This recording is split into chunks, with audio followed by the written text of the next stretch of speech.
인류 역사상 세상을 놀라게 한 사람들이 많이 있습니다. 예를 들면 지구를 중심으로 해와 달과 별이 돈다는 천동설이 정설로 여기던 시대에 아니다, 태양을 중심으로 지구가 돈다라는 지동설을 주장했던 코페르니쿠스, 이 사람도 정말 세상을 깜짝 놀라게 만든 사람입니다. 또 아메리카 대륙을 발견했던 콜럼버스, 자기의 땅만 있는 줄 알았더니 미지의 세계가 있었더라, 사람들을 놀랍게 만들었습니다. 또 에디슨도 여러 가지 물건들을 발명함으로 사람들을 놀랍게 만들었습니다. 다이너마이트를 만들었던 알프레드 노벨이라는 사람도 사람들을 놀랍게 만들었습니다. 그 밖에도 세상에는 사람들을 놀랍게 만들었던 사람들의 이야기가 굉장히 많습니다. 오늘 본문 역시 마찬가지입니다. 예수님이 사람들을 놀랍게 하셨다라고 소개하고 있습니다. 그러므로 오늘 말씀을 통해서 예수님은 사람들을 어떤 방식으로 놀라게 하셨는지 생각해보고, 우리도 예수님을 믿고 따르는 자로서 세상을 놀라게 하는 사람이 되겠노라 다짐할 수 있는 그런 시간이 되었으면 좋겠습니다. 이제 오늘 본문을 보도록 합시다. 31절을 보시면 오늘 본문의 배경이 되는 장소가 어디라고 나옵니까?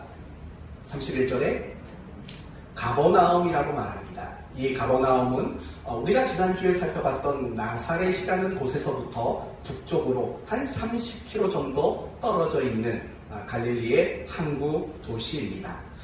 그곳에서 예수님은 회당에서 사람들을 가르치기 시작했습니다.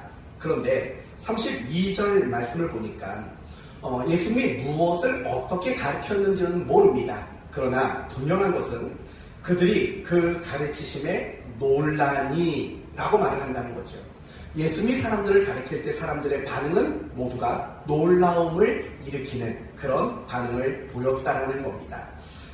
그리고 32절 말씀을 보시면 그들이 가르치심에 놀라니 이는 그 말씀에 권위가 있었다, 그 이유를 이렇게 설명하고 있습니다. 그러면서 33절 이하에 나오는 이야기는 회당에 있었던 어떤 귀신 들린 사람이 나왔고 예수님이 그 귀신을 쫓아내시는 사건이 기록되어 있습니다. 그러자 36절을 보시면 또 한 번 다 놀라 서로를 말하여 이르되 라고 이야기를 하고 있습니다. 그러니까 오늘 본문을 보면 예수님으로 인해서 가버나움에 있는 사람들이 몇 번 놀라움을 겪은 겁니까? 2번이라고 묘사합니다. 32절에 그들이 그 가르침에 놀라니, 그리고 36절에 다 놀라 서로 말하여 라고 말하는 걸 보면 예수님은 사람들을 2번이나 놀래게 했던 이 내용이 초점이 되고 있는 겁니다. 그런데 예수님이 사람들을 놀라게 만드신 사건은 비단 오늘 본문이 전부가 아닙니다. 우리가 사복음서를 살펴보면 예수님으로 인해서 놀라움을 겪었던 사람들의 이야기가 얼마나 많은지 모릅니다. 먼저 마태복음 8장 말씀을 보시면 예수님이 물과 바람을 명하여 꾸짖으시니까 그 바다가 잠잠해지는 사건을 보고 사람들이 놀랐다라고 이야기를 합니다. 마태복음 9장을 보시면 중풍병자에게 죄사함을 받으라 라고 말씀하는 그 모습을 보면서 사람들이 또 놀라기도 했습니다. 뿐만 아니라 예수님이 세리와 죄인들, 그들과 함께 식사를 하는 장면을 보고 사람들은 놀라워했습니다. 더 나아가서 죽은 여자아이를 살려내는 장면을 보면서도 사람들은 굉장히 놀라워했습니다. 요한복음 2장을 보시면 예수님이 갈릴리 가나에서 물을 포도주로 만드시는 그 사건을 보고 또한 사람들이 놀라워했습니다. 마태복음 27장 말씀을 보시면 예수님이 빌라도에게 재판을 받으시는 장면이 나옵니다. 그 장면 속에서도 예수님의 대답하심을 보고 빌라도라는 총독이 놀라워하는 내용이 소개되고 있습니다. 이처럼 예수님의 공생의 3년을 한마디로 정의한다면 사람들을 놀랍게 만드시는, 세상을 놀라게 하시는 그런 시간들이었다, 이렇게 우리는 말할 수 있는 겁니다. 그런데 성경을 보면 예수님만 세상을 놀라게 하고 사람들을 놀라게 하는 건 아닙니다. 예수님을 믿고 예수님을 따르는 사람들, 그들도 사실은 많은 세상을 그리고 많은 사람들을 놀라게 만들었습니다. 제가 갑자기 왜 웃음이 나왔냐면 네가 했던 설교를 또 하니까 이게 참 낯서네요. 민망하고 너무 낯설고 너무 민망하는 거예요. 참 아무튼 그런 느낌이 들어서 저도 모르게 웃음이 좀 나왔습니다. 그러나 걱정하지 마십시오. 여러분만을 위해서 일부 예배 때 하지 않았던 내용들도 여러분에게 많이 해서 1시간 이상 할 거니까 너무 걱정하지 않으셔도 됩니다. 사도행전 2장 말씀을 보시면 사람들을 놀라게 하고 세상을 놀라게 했던 사람들이 등장합니다. 바로 베드로를 중심한 120명의 성도들입니다. 그들이 오순절 성령의 강림을 경험하고 방언을 말하기 시작했습니다. 그런데 그 방언이 여러 나라와 여러 민족의 언어로 된 방언이었습니다. 그 결과 그 방언을 듣는 사람들, 세상의 많은 사람들이 얼마나 놀라워했는지 모릅니다. 뿐만 아니라 사도행전 3장으로 넘어가 보시면 성전 미문에 앉아있던 안진뱅이가 등장하지 않습니까? 그 안진뱅이가 고침받는 사건을 보면서도 사람들은 굉장히 놀라워했습니다. 사도행전 9장을 보시면 다메섹에 있던 바울이 예수님을 만나고 또 그 자리에서 예수가 그리스도라라고 전파하는 것을 보며 사람들은 굉장히 놀라워했습니다. 그 밖에도 성경을 보면 사람들을 놀라게 하고 세상을 놀라게 했던 그런 사람들의 이야기가 얼마나 많은지 모릅니다. 예를 들면 자신을 돌로 쳐 죽이는 자들을 용서하는 스데반의 모습을 보며 많은 사람들이 놀라워했을 것이고, 또 감옥에 갇혀있는 바울과 실라가 하나님을 찬송하고 또는 감옥 문이 열렸는데도 불구하고 도망치지 않는 모습으로 인해서 간수가 놀라워하는 그런 내용도 나타납니다. 다니엘과 친구들을 보십시오. 갈등하지 않고 타협하지 않고 기꺼이 죽음을 감수하겠다라는 7배나 뜨거운 풀무나 아니면 사자불 앞에서도 타협하지 않는 그들의 모습으로 사람들이 얼마나 놀라워했는지 또한 우리는 알고 있습니다. 그렇다면 이제 우리는 이런 생각을 해봐야 합니다. 예수님이 세상과 사람들을 놀랍게 했다. 그리고 예수 믿는 사람들 역시도 세상과 사람들을 놀랍게 했다. 이 이야기를 우리에게 성경이 소개하고 있는 이유는 과연 뭘까? 우리 내용이 그 이유가 뭐라고 생각하십니까? 그 이유는 예수님이 세상과 사람을 놀라게 했다. 예수님을 믿고 따르던 사람들이 세상과 사람을 놀랍게 했다. 그 이야기를 보여주는 이유가 뭘까요? 한 글자만 가르쳐 줄게요. 우리도 우리도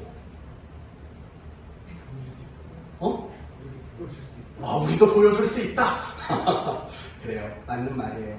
우리도 세상을 그리고 사람들을 놀랍게 해야 한다라는 것을 우리에게 권면하고 도전하기 위함이라는 겁니다. 사실은 이유는 간단해요. 우리 모두는 예수를 믿는 사람이에요. 뿐만 아니라 우리 모두는 예수님을 믿고 따르기로 작정한 사람들이기 때문입니다. 그렇기 때문에 우리는 세상을 놀라게 만들어야 해요. 더 나아가서 우리 주변에 있는 많은 사람들, 나를 지켜보는 사람들, 나를 보는 사람들, 그런 사람들을 놀라게 만드는 그런 책임이 우리 모두에게 주어져 있다는 거죠. 그렇다면 여러분 스스로가 먼저 확인해 봐야 될 게 있어요. 나는 예수를 믿는가? 어때요? 여러분은 예수를 믿습니까? 확실히 일부가 아멘이 많이 나오나 봐요. 그렇죠? 여러분은 예수님을 믿나요? 그렇죠? 그러면 여러분은 예수님을 믿고 따르기로 결심한 사람들 맞나요? 맞죠? 그렇다면 당연히 여러분은 세상을 사람들을 놀라게 하는 일들에 참여하는 사람이 되어야 마땅한 거예요. 그러면 여러분 자신을 한번 생각해 봅시다.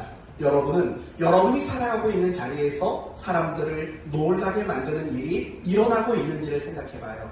가장 먼저는 가정이겠지요. 여러분의 배우자 앞에서, 여러분의 부모 앞에서, 그리고 여러분의 자녀 앞에서 놀라게 만드는 일, 그런 일들이 나를 통해서 이루어지고 있나? 우리 내용이나 우리 은하가 부모님을 놀라게 하는 일이 있는가? 또는 우리 박 전도사님이나 자녀들을 놀라게 하는 일들이 과연 있는가? 한번 돌아보고 생각해 볼 필요가 분명히 있는 거죠.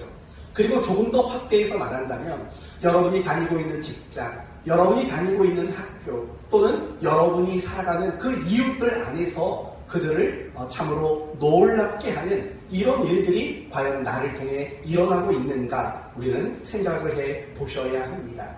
왜냐하면 당연한 일이기 때문에 그렇습니다. 이미 여러분에게 말씀을 드린 대로 우리는 예수 그리스도를 믿는 사람들이고 예수를 믿는 것에 그치지 않고 그분의 삶을 따라가겠다라고 다짐하고 서약한 사람들이기 때문인 거예요. 그래서 예수님이 세상과 사람을 놀라게 한 것처럼 성경에 나오는 많은 예수 믿는 자들이 세상과 사람들을 놀랍게 만든 것처럼 우리도 역시 세상과 그리고 사람들을 놀라게 만드는 이런 일들이 우리 안에서 분명히 나타나야 한다는 것입니다. 오늘날 한국 교회가 부흥이 멈췄습니다. 어느 교회가 부흥한다는 소식 들어본 적 있습니까? 한국 교회의 부흥은 멈추고 있습니다. 뿐만 아니라 멈추는 데 그치는 게 아니라 도리어 한국 교인의 성도의 숫자가 감소하고 있다는 사실을 여러분은 잘 알고 있을 겁니다. 우리가 아무리 전도해도 사람들은 우리의 말에 별로 귀를 기울여 주지 않습니다. 이렇게 말하죠. 예수 믿으세요 하면 너나 잘 믿으세요 라고 핀잔 섞인 말이 돌아오곤 합니다. 그렇다면 생각해 보세요. 왜 한국 교회는 이렇게 부흥이 멈추고 말았을까? 도리어 왜 한국 교회는 침체하게 되었을까? 생각을 해보셔야 합니다. 그 이유는 분명합니다. 더 이상 세상이 교회를 보면서 놀랄 일이 없는 겁니다. 도리어 세상이 우리 그리스도인들을 보면서 놀랄 만한 일들이 일어나고 있지 않기 때문에 그렇습니다. 물론 가끔씩 한국 교회는 그리고 한국 교회의 성도들은 세상을 놀라게 합니다. 예를 들면 어떤 교회가 1,000억을 들여서 교회를 건축했다더라. 뭐 이런 걸로 세상을 얼마나 놀라게 만드는지 몰라요. 어떤 교회 목사가 무슨 짓을 저질렀다더라. 뭐 이런 말도 안 되는 정말 나쁜 방법으로 세상을 놀라게 하는 경우들이 있지요. 코로나 시대도 이런 것들 왜 없겠어요.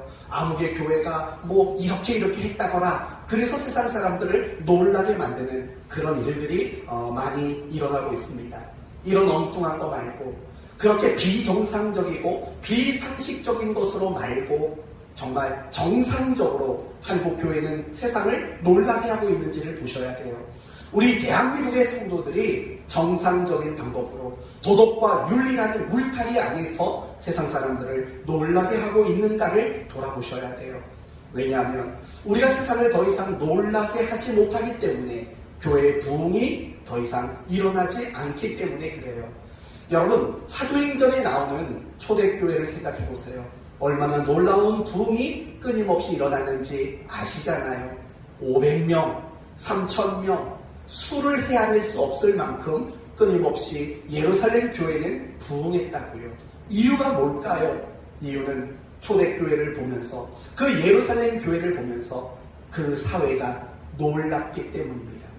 예수 믿는 사람들의 모습을 보면서 그 주변 사람들이 놀랄 수밖에 없었기 때문에 그래요.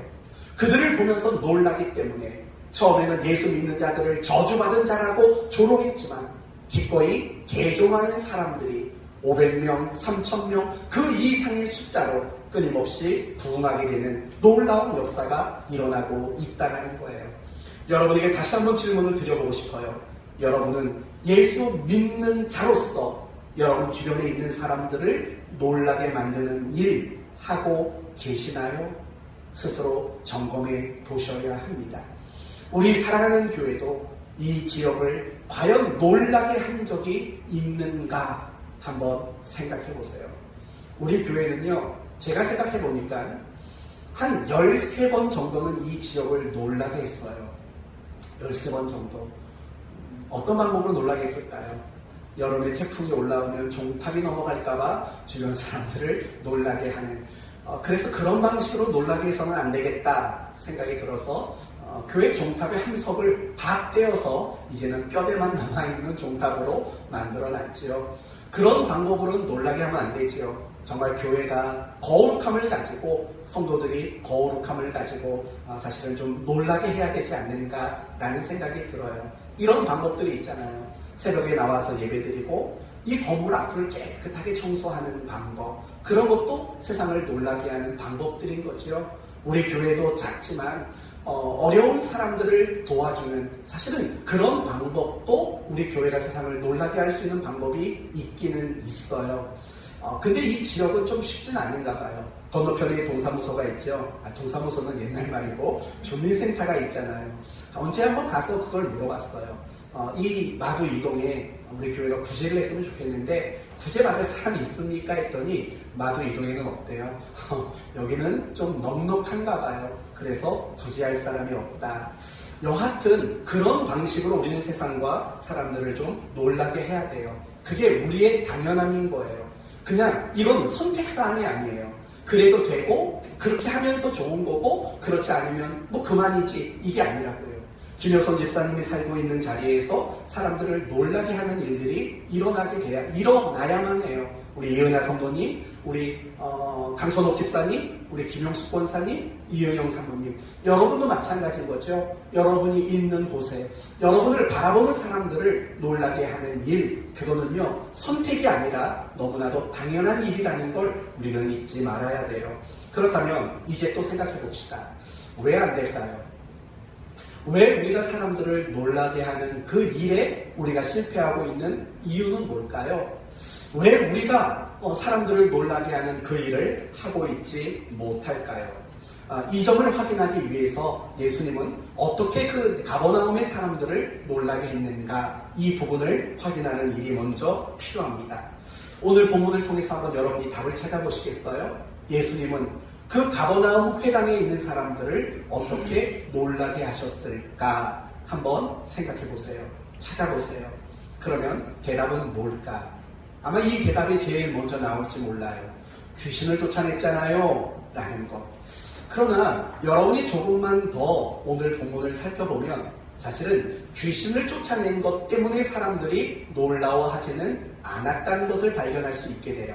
왜냐하면요 32절을 보시면 이미 그 사람들은 놀라워했어요. 왜냐하면 33절부터 귀신 들린 자 이야기가 나와요. 그러니까 이 귀신 들린 자를 쫓아내기 이전에 먼저 갈릴리에 가버나움 사람들은 먼저 예수님으로 인해서 놀라워했다는 거예요. 그렇죠? 32절 그들의 가르침에 놀라니 라고 말해요. 분명히 귀신을 쫓아내기 이전인데도 불구하고 그들은 예수님으로 인해서 놀라워했다고 말해요. 귀신을 쫓아낸 것 때문에 그들이 놀라워하는 것은 결코 아니라는 거예요. 그리고 36절 말씀을 보시면은요, 다 놀라 서로 말하여 이르되 어떤 말씀인고 이렇게 말을 한다고요. 여러분, 그들이 놀란 이유를 36절에 귀신을 쫓아낸 거에 대한 언급이 아니라고요. 도리어 그들이 놀란 이유가 뭐라고 말하냐면 어떠한 말씀인고 권위와 능력으로 라고 말을 해요. 그러니까 귀신을 쫓아내기 이전에 그들이 먼저 놀란 것은 그분이 전하는 말씀을 듣고 그분에게 무엇이 느껴졌다는 거예요? 뭐가 느껴졌다는 거죠? 확실히 일부보다 대답이 안 좋아요. 네, 다시요.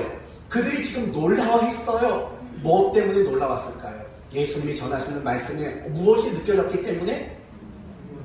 권위와 능력. 네, 권위. 우리 내영이가 모처럼 크게 대답했는데 오답을 말했어요. 정답을 말했나요? 네, 잘했어요. 그런 거예요. 권위로 인해서 지금 사람들은 놀라워하고 있다. 이렇게 말하고 있는 거예요.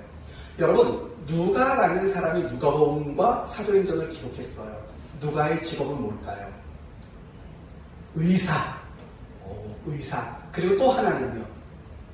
의사이면서도 또 하나의 직업이 있어요. 뭘까요? 역사가예요.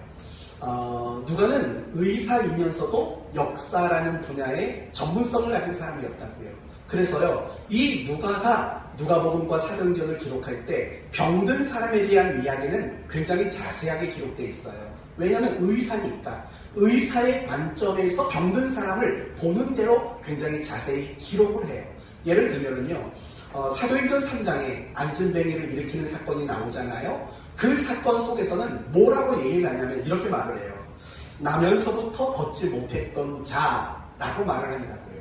그러니까 누가가 이 사람을 원래부터 알고 있었기 때문이 아니에요.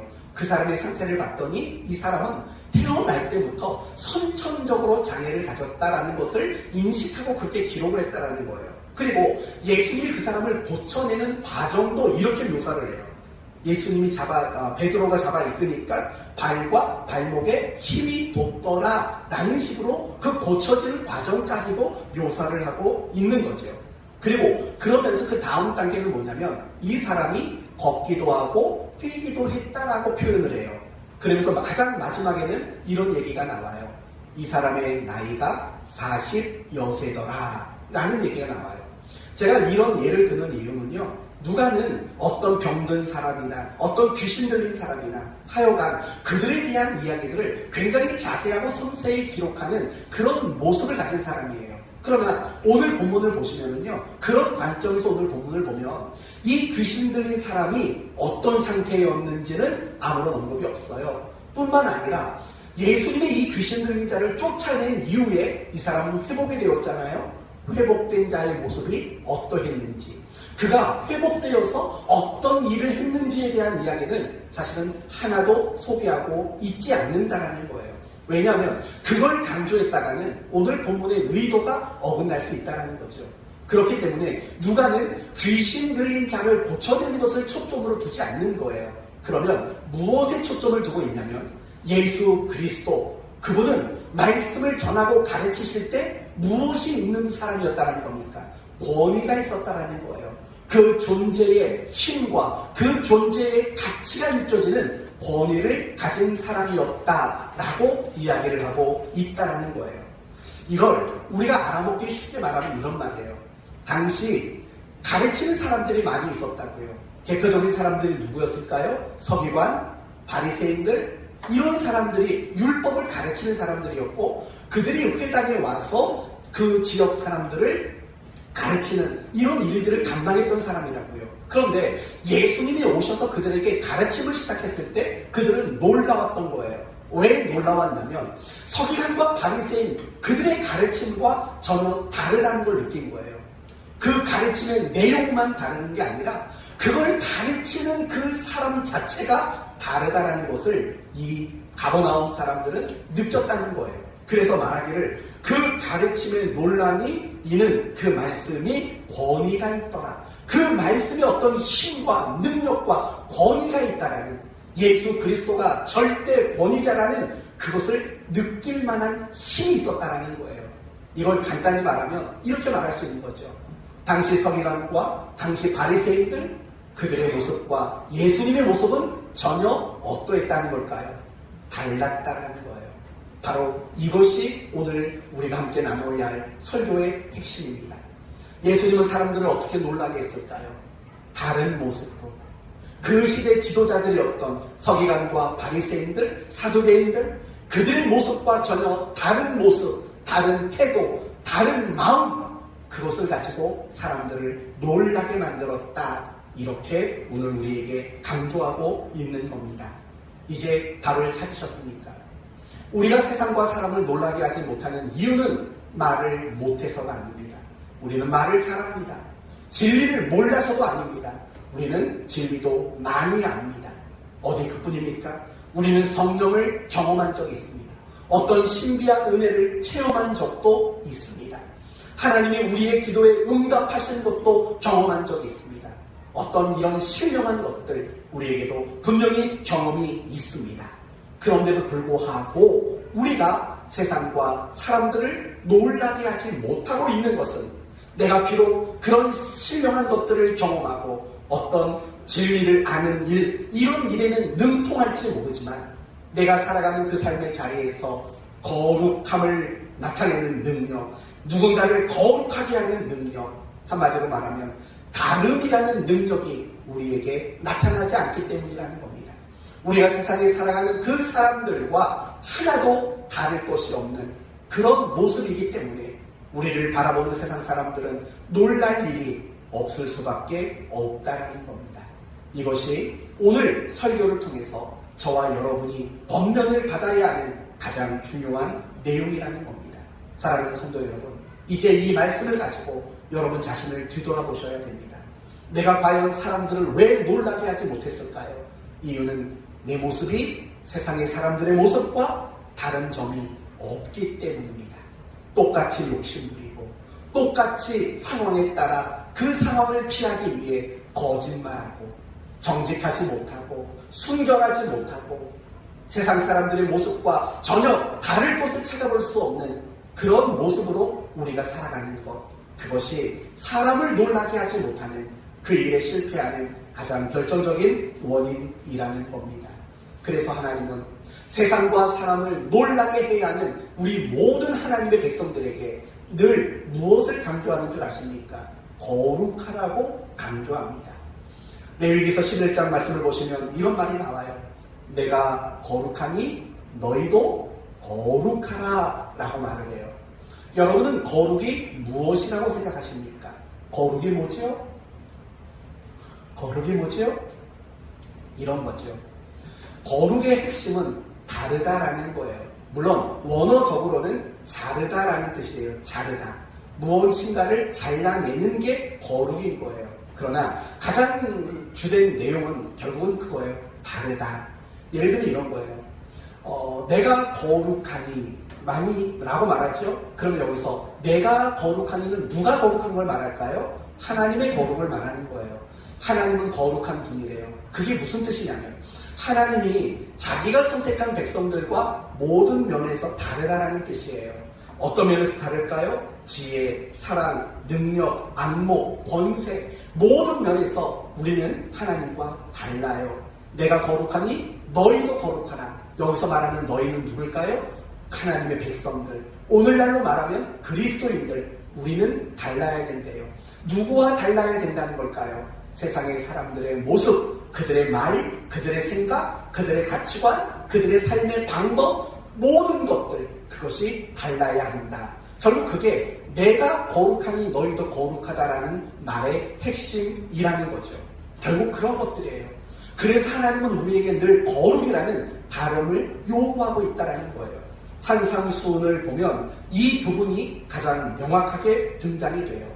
여러분, 산상수훈에 가장 먼저 소개되는 내용이 뭐지요?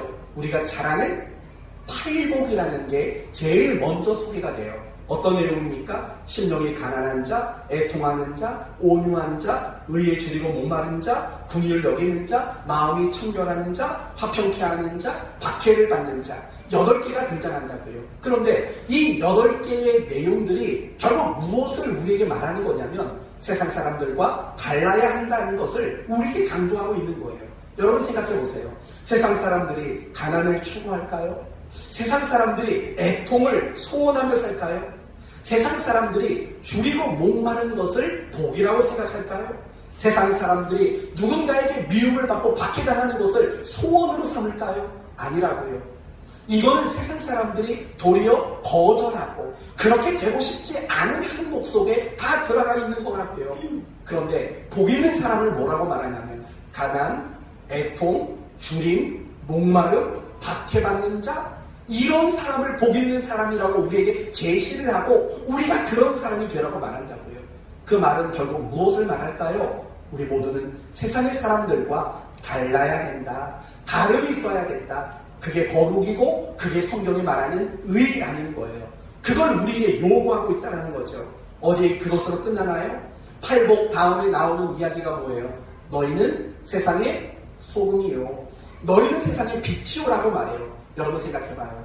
왜 소금과 빛이 등장할까요? 세상은 어둡기 때문에, 세상은 맛을 잃어가기 때문에 소금과 빛이 필요한 거예요. 그 말 속에도 이미 우리는 세상과 달라야 한다는 것을 우리에게 말하고 있다는 거죠. 그 다음에 나오는 이야기가 뭐예요? 이런 거예요. 살인하지 말라, 가늠하지 말라, 뭐 이런 얘기, 맹세하지 말라라는 얘기지요. 여러분, 세상이 말하는 살인은 뭐예요? 사람을 죽이는 거예요. 사람의 생명을 해하는 게 살인이라고요. 그러나 예수님은 뭐라고 말씀하셨냐면 이렇게 말하죠. 미워하는 자, 나가라 하는 자, 미련한 놈이라고 하는 자, 이런 인격적으로 모욕하는 행위들 모든 것까지, 아니 이웃을 사랑하지 않는 그 자체가 살인이라고 예수님은 말씀하고 있다고요. 다르다라는 걸 의미하고 있는 거예요. 그러고 나서 그 다음에 나오는 얘기들이 뭐냐면 이런 것들이죠. 겉옷을 달라 하거든 속옷을 주고, 오리를 가자면 심리를 가고, 원수를 사랑하고 원수를 위해 기도하는 자가 되라 라는 말씀이 등장하고 있는 거죠. 그러니까 산상수훈, 마태복음 5장, 6장, 7장 이 모든 내용은 결국 우리에게 무엇을 요구하는 거냐면 거룩을 요구하는 거고, 쉽게 말하면 세상 사람들과 우리의 다름이 있어야 한다는 것을 말하고 있는 본문임을 우리는 알 수 있다는 거예요. 사랑하는 성도 여러분, 이걸 잊지 마셔야 돼요. 하나님은 우리에게 늘 거룩을 요구해요. 적어도 세상 사람들과 우리의 모습이 다름이 있는, 차별화가 있는, 차별됨이 있는 이런 모습으로 우리가 살아가기를 하나님은 원하고 있다는 거예요. 그래서 우리에게 다름을 요구하시죠. 왜 다름을 요구할까요? 하나님이 우리를 세상 사람들과 다르게 대우하시기 때문이죠. 하나님은 여러분을 예수 안 믿는 사람으로 대우하지 않아요. 하나님의 아들로, 하나님의 딸로, 하나님 나라 백성으로 여러분을 대우하신다고요. 그러니까 우리는 다르게 살아가는 게 마땅한 거죠. 그리고 또 하나 중요한 이유가 있어요. 그것은 우리가 다르게 살아갈 때 비로소 누가 우리 모습을 통해 나타나냐면 하나님이 나의 모습을 통해서 드러나기 때문이라는 거예요. 여러분, 우리가 세상에서 하나님을 소개할 방법은 내가 거룩하고 다르게 살아가는 것, 그거 말고는 방법이 없다는 사실을 여러분은 잊지 마셔야 돼요. 우리 그리스도인들은 알곡과 가라지 비유와 마찬가지인 거예요. 알곡과 가라지가 있어요. 이 알곡과 가라지는 같은 밭에 심겨 있을까요? 각각 다른 밭에 심겨 있을까요? 같은 밭에 심겨져 있다고요. 알곡과 가라지는 항상 같은 밭이에요. 그 비유의 핵심이 뭔지 아세요? 우리 그리스도인에게는 특별 대우가 없다는 거예요.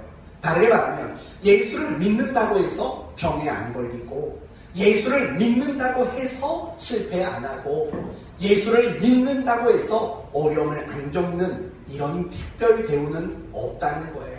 여러분 생각해봐요. 알곡과 가라지는 똑같은 햇볕을 쬐요. 똑같은 비바람을 맞아요. 비가 내리지 않으면 메마른 땅에 함께 심겨져 있다고요.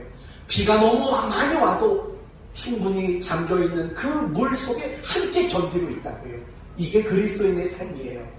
항상 그리스도인은 세상 사람들과 같은 환경, 같은 공간, 같은 현실, 그리고 같은 제도권 안에 우리는 살아갈 수밖에 없는 거라고요. 그래서 우리 모두는 세상 사람처럼 돈이 필요해요. 예수 믿는다고 돈 없이 살 수 있다, 이렇게 말하는 건 비성경적인 거예요.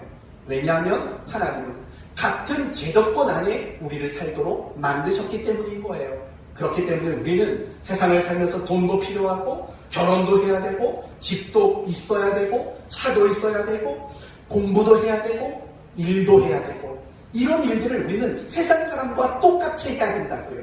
그러나 중요한 것은 뭐냐면, 비록 내가 그들과 같은 공간에서 같은 일을 하고 같은 제도권 안에 살 수밖에 없는 그런 형편이지만, 그러나 우리는 그들과 다름을 나타내는, 그들과 다르게 살아가는 그런 모습들이 있어야 된다고요. 한번 물어볼까요? 강 집사님, 왜 돈을 버세요? 왜 돈을 버세요? 네.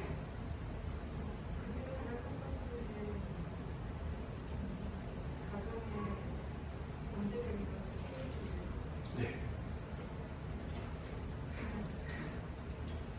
알겠습니다. 곽정아 변사님, 왜 결혼을 하셔서 아이를 낳으셨어요?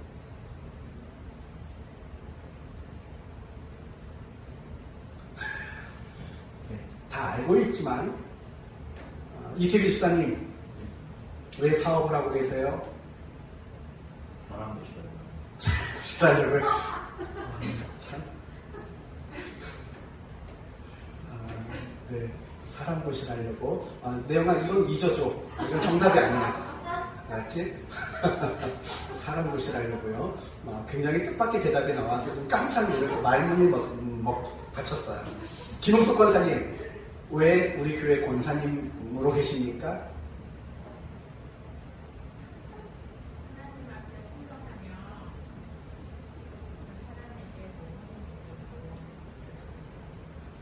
역시 권사님답습니다. 제가 이은하 선생님한테도 물어보려고 하지만 6주 동안 못 만났기 때문에 좀 더 만나고 나서 질문을 할게요. 제가 이런 말을 드리는 이유는 이런 거예요. 우리가 세상 사람과 똑같이 직장 다니고 사업하고 돈 벌어요. 근데 달라야죠. 뭐가 달라야 될까요? 돈 버는 이유와 목적이 달라야 되죠. 단지 세상 편하게 사는 거. 당연히 이건 세상 사람들도 똑같이 가지는 목적이잖아요. 우리 가정이 좀 더 넉넉하게 생활하는 거, 사람 부실하려고 하는 거, 이거는 다 세상 사람들 똑같이 가지는 목적이잖아요. 그런데 우리는 조금 달라야죠. 비록 내가 적게 쓰더라도 구제하고 어려운 사람들을 도와주고 하는 세상 사람들이 가지지 못하는 이유와 목적을 우리는 분명히 가져야 되는 거겠죠. 내가 직장 다니는 이유가 뭐예요? 그 직장에 하나님의 나라가 세워지도록 다니는 거죠. 내가 자식을 낳고 살아가는 이유가 뭐예요?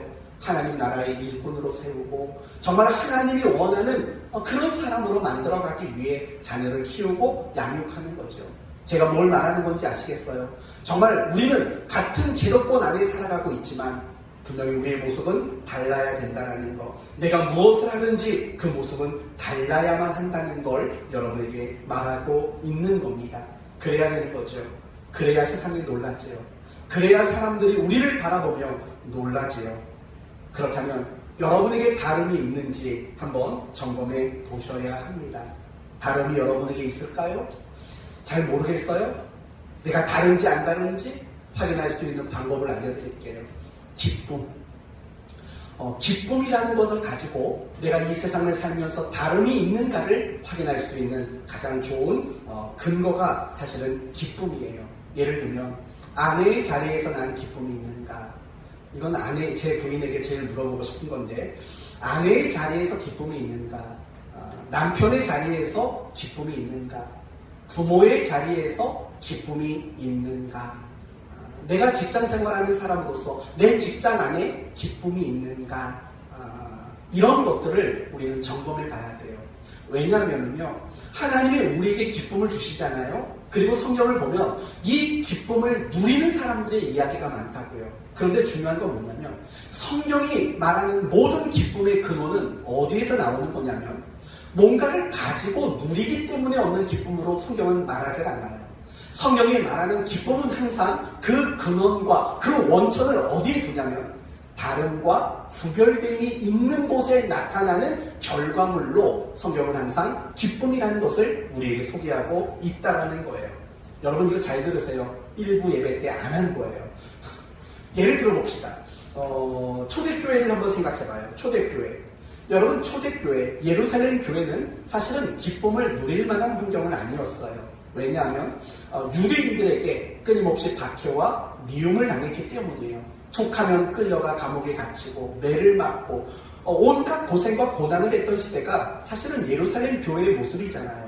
그런데 놀랍게도요, 성경의 기쁨이라는 말이 가장 많이 쓰여지는 곳 중에 하나가 바로 이 사도행전에 나오는 이 예루살렘 교회의 모습 속에서 가장 많은 기쁨의 이야기가 등장하고 있다라는 거예요. 그건 뭘 말하는 줄 아세요? 성경이 말하는 기쁨은요, 돈을 더 많이 가지고 환경이 더 좋아져서 그래서 누리게 되는 결과물로 성경은 말하고 있지 않다라는 거예요. 성경이 말하는 기쁨의 모든 근원은 구별됨이에요. 비록 그들이 미움을 받았지만 자기를 미워하는 그 유대 사회를 위해서 자기 집을 팔고 자기 재산을 팔아서 그 유대 사회 속에 있는 사람들에게, 가난한 자들에게 구제하는 그런 일들을 했다고요. 다름인 거죠. 그 다름의 결과물로 그들에게 기쁨이라는 것이 주어지게 된 거예요. 아까 말씀을 드렸던 바울과 실라의 이야기를 해봐요. 그들은 감옥에 갇혔다고요. 감옥에 갇혔는데 그들은 찬송을 불렀어요. 여러분, 말이나 되는 얘기예요? 감옥에 갇혔는데 어떻게 찬송을 부를 수 있겠냐고요? 여러분, 어젠가 그제 삼성의 암흑의 부회장이 가석방을 해서 나왔어요. 13kg가 빠졌다던데요. 여러분, 감옥에 갇힌다라는 건 고생이에요. 고달픈 거예요. 그런데 그곳에서 찬송을 불러요. 기쁨이 있어요. 이유가 뭘까요? 다름이라는 게 있었던 거죠.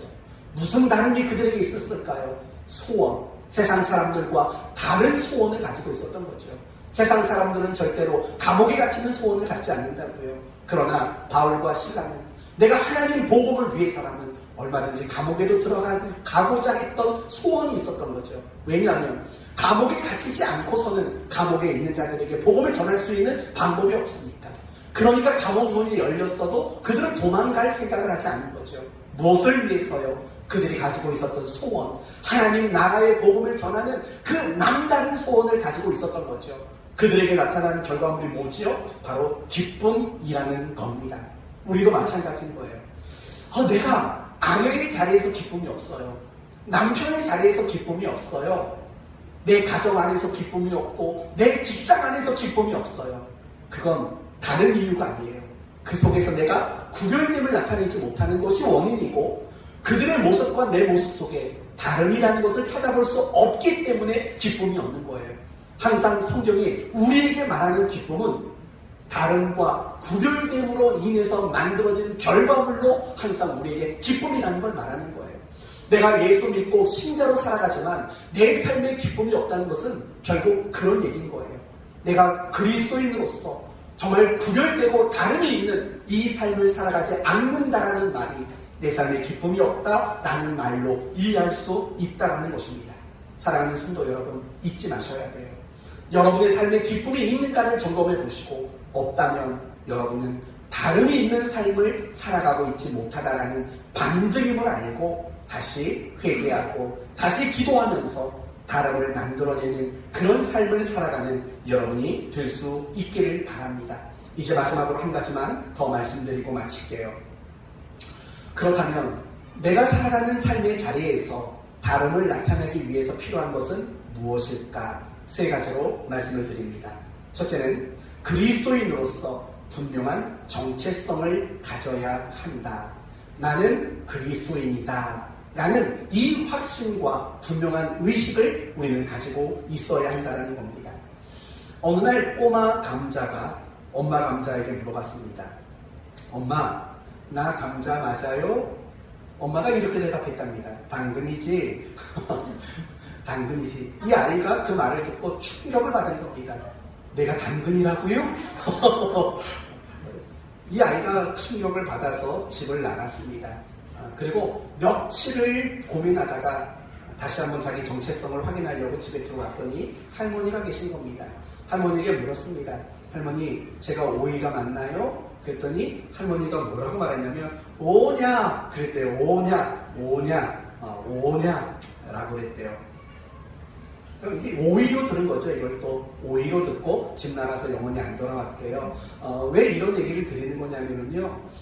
사실은 우리가 살아가는 삶의 자리에서 내가 예수 믿는 사람이라는 자기 정체성이 흔들리고 살 때가 많아요.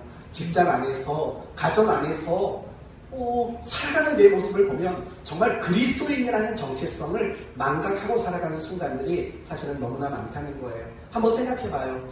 사람 구실을 하려고 사업을 하시는 집사님은 그 일을 하면서 나는 그리스도인이다 라는 정체성을 가지고 있었는가? 어떻습니까? 네. 그쵸? 저는 그건 분명히 확신했어요. 그냥 목적만 달릴 뿐이지 다 그런 거라고요. 내가 정말 그리스도인이라는 자기의 분명한 정체성, 그걸 가지는 일이 대단히 중요한 거예요. 여러분, 그리스도인이라는 말 자체의 의미를 아시죠? 그리스도인은 독특한 정체성을 가진 사람이라는 뜻이에요. 세상에 해당되지 않는 정체성, 오로지 예수를 믿는 사람들에게만 나타나는 정체성을 가진 사람, 그게 바로 그리스도인이라는 말의 뜻인 거예요. 두 번째, 엄격한 기준을 가지고 우리는 살아가야 돼요. 사실은 이 말도 너무 당연한 거예요. 화나면 욕하지. 세상 사람들의 기준이라고요. 우리가 똑같이 그 기준을 가지고 살아가면 화나면 욕하면 되는 거예요. 내가 지지 않으면 돼요. 세상의 기준대로 살면. 그런데 그렇게 살면 어떻게 다름이 나타나겠냐고요. 적어도 그들보다 윤리적이고 도덕적인 면에서 더 높은 수준으로 살아야죠. 아니요. 우리의 수준은 성경을 근거로 한 수준으로 우리는 살아가야 마땅한 거죠. 아까 말한 대로 살인이 뭐라고요? 성경은 사람 죽이는 것을 살인이라고 말하지 않아요. 그것이 원인이 되는 모든 것들을 살인이라고 말해요. 무시하는 거, 함부로 말하는 거, 함부로 행동하는 거, 이게 다 살인이라고요. 간음도 마찬가지예요. 상대방을 내 만족의 대상으로 삼는 거, 이게 간음이라고요. 성경은 뭐라고 말해요? 맹세하지 말라고 말해요. 맹세한 걸 잘 지키는 게 세상의 최고의 수준이죠. 그러나 성경은 우리에게 맹세가 필요 없는 사람이 되라고 그렇게 얘기를 한다고요. 더 높은 수준인 거지요. 생각해 보세요. 그러면서 뭐라고까지 얘기를 하냐면 마태복음 5장 48절에 보면 그러므로 하늘에 계신 너희 아버지의 온전하심 같이 너희도 온전하라. 우리의 수준을 어디까지 끌어올리냐면 하나님의 수준까지 끌어올려요. 하나님의 온전하심처럼 그 기준을 가지고 너희도 살라. 그렇게 우리에게 말씀하고 있다는 거예요. 사실은요, 우리가 무엇을 기준으로 삼느냐에 따라서 우리의 수준이 결정되기 때문에 그래요. 그래서 우리가 세상에서 다름을 나타내는 그런 성도가 되기를 원하신다면 사실은 기준의 문제인 거예요. 하나님의 말씀, 정확무오한 하나님의 말씀을 기준으로 살아간다면 우리는 당연히 자연스럽게 내 삶에 다름을 나타낼 수 있는 그런 성도가 될 수 있는 거죠. 그리고 끝으로 한 가지 더, 하나님을 신뢰하는 일이 분명히 필요하다라는 거예요. 우리는 알아요. 내가 그리스도인으로서 오른밤을 치면 왼밤을 돌려댄다는 것, 그래야 한다는 것 알아요. 겉옷을 달라고 하면 영아 뭐까지 주라고요? 속옷까지 주라는 거 안다고요. 우리에게 뭔가를 뿌고자 하는 자에게 거절하지 말라는 것도 우리는 안다고요. 그러나 늘 망설여져요. 내가 매 순간순간 어떻게 살아야 할지를 알면서도 망설이고 갈등이 된다고요. 이유가 뭐냐면 불안함과 두려움 때문이라는 거예요. 예를 들면 오른밤을 치거든 왼밤을 돌려댔다면 나를 우습게 여기지 않을까, 나를 만만한 사람 취급하지 않을까라는 불안과 두려움이 생기는 거죠. 또는 욕심을 버리고 희생하는 삶을 살면 나는 불행해지지 않을까라는 두려움이 찾아오는 거죠. 또 이런 것도 있죠. 세상 사람들과 다르게 살면 우리가 뒤처지지 않을까라는 것들인 거죠. 이런 예를 들으면 될 거예요. 내가 학생인데 시험 기간에 갈등이 돼요. 예수 안 믿는 사람은 주일에도 공부하러 가요. 근데 나는 주일에 교회 가서 예배도 드리고 드럼도 쳐야 되고 피아노도 쳐야 되고 할 일도 많아요. 몇 시간을 허비해야 돼요. 허비는 아니지만 그러면 마음에 무슨 생각 들까요? 아니 내가 그러면 교회 안 다니는 사람보다 뒤처질 게 아닐까라는 생각이 두려움이 들 수밖에 없다고요. 그러므로 결국 우리가 다름과 구별됨을 나타내는 삶을 살지 못하는 건 염려와 두려움과 불안감 때문인 거죠. 이런 것들을 이겨내시려면 하나님을 신뢰하는 일들이 필요한 거예요. 하나님을 실수하지 않으시고 하나님 말씀대로 순종하는 자들에게 부족함이 없이 공급하시고 채우시는 분이라는 그런 신뢰하는 믿음이 우리에게 필요하다라는 겁니다. 사랑하는 성도 여러분, 이제 오늘 말씀을 마치도록 하겠습니다. 예수님은, 그리고 예수님을 믿고 따르던 많은 사람들은 세상을 놀라게 했어요. 사람들을 놀라게 만들었다고요. 이제 우리 차례인 거예요. 우리도 적어도 이 땅에 예수 믿는 신자로 그리스도인으로 살아가는 모든 순간 속에서, 모든 자리 속에서 우리는 사람들을 놀라게 할 만한 인물로 살아가야 해요. 내가 그리스도인이라는 정체성을 가지셔야 하고, 더 나아가서 더 엄격한 말씀이라는 기준을 따라 살아가시고, 그리고 그럼에도 불구하고 찾아오는 불안과 두려움은 하나님을 신뢰하는 믿음으로 이겨내셔서 여러분의 모습을 볼 때마다 사람들이 놀라워할 수 있는, 아니 저 사람 왜 저래? 라고 놀라움을 벽도로 만드는 이런 삶을 살아내셔야 돼요. 오늘 말씀이 바로 우리 모두에게 이런 삶을 요구하고 있어요. 이 한 주간 여러분에게 숙제를 내드릴게요. 사람들을 놀라게 할 만한 모습으로 살아보세요. 그러면 그런 여러분이 경험하게 될 일은 이런 일이에요. 하나님이 여러분을 위해서 놀랍게 역사하시고 일하시는 것들을 경험하게 될 거예요. 왜 우리의 신앙의 삶 속에서 하나님의 일하심을 경험하지 못할까요? 왜 하나님의 놀라운 역사를 경험하지 못할까요? 세상 사람들과 똑같이 사니까. 똑같은 방법으로, 똑같은 기준으로, 똑같은 소원과 똑같은 목적만 가지고 살아가니까 하나님이 내 삶에 크고 놀랍게 역사하시고 일하는 것들을 경험하지 못하게 되는 거예요. 이제 다르게 살아보세요. 예수 안 믿는 사람과 다른 모습으로 살아보세요. 그럴 때 비로소 하나님의 일하심을 경험하게 되는 이런 놀라운 은혜가 여러분의 삶에 임하게 될 줄로 믿습니다. 다름이 있는 삶, 그 다름으로 세상을 놀라게 하는 저와 여러분 모두가 되시기를 예수 그리스도의 이름으로 축원드립니다. 아멘. 기도합시다. 하나님 감사드립니다. 예수님이 가버나움의 사람들을 놀라게 하셨던 말씀 묵상하며 이제 저희도 내 주변에 있는 사람들을 놀라게 할 만한 삶을 살아가기로 다짐합니다. 하나님의 말씀을 내 삶의 기준과 원칙으로 삼고 하나님을 신뢰하며 날마다 다름과 거룩함과 구별됨이 있는 이런 삶을 살아내게 하시옵소서. 이 한 주간 살 때 내 주변에 나를 바라보던 사람들이 놀라워할 수 있는, 당황해할 수 있는 그런 모습을 만들어내게 하시어 그 모습 속에 나를 위해 일하시는 하나님의 역사하심도 경험하게 하여 주옵소서. 예수님의 이름으로 기도 올리옵소서.